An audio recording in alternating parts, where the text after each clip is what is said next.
Can we talk about something no one really says out loud? Women rush healing. We rush grief. We rush forgiveness. We rush dating. We rush being strong. And I know because I did it too. I've been a widow for 20 years. And while I've been a strong example of rebuilding life after loss, I've also learned some hard lessons about what happens when we try to outpace our healing. This video is for the woman who thinks she should be further along by now. Why women rush healing. Women rush healing for a few reasons. We don't want to be a burden. We don't want to look weak.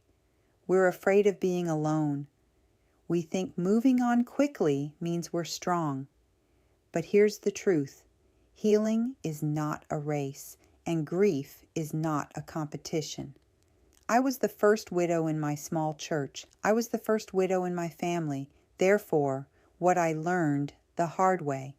In my 20 years of widowhood, here's what I've learned. You can't date your way out of grief.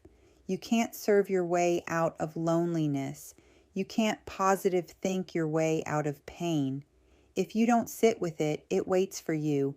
Healing postponed is healing multiplied. That's right.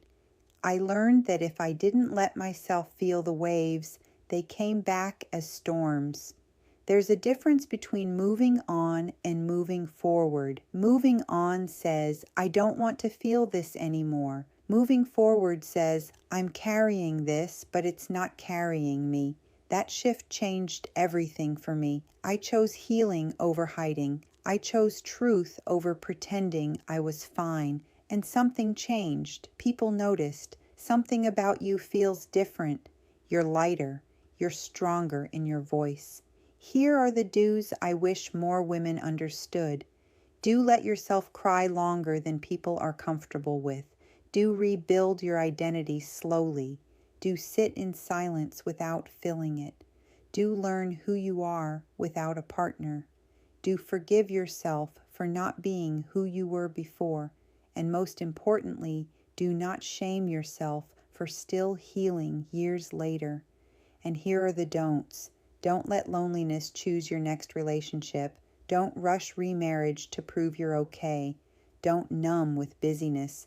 Don't compare your timeline to anyone else's. Healing is not measured in months. It's measured in depth. After 20 years, here's what I know. The woman who slows down her healing actually heals stronger. When you rush, you build on cracked foundation. When you grieve fully, you build on truth.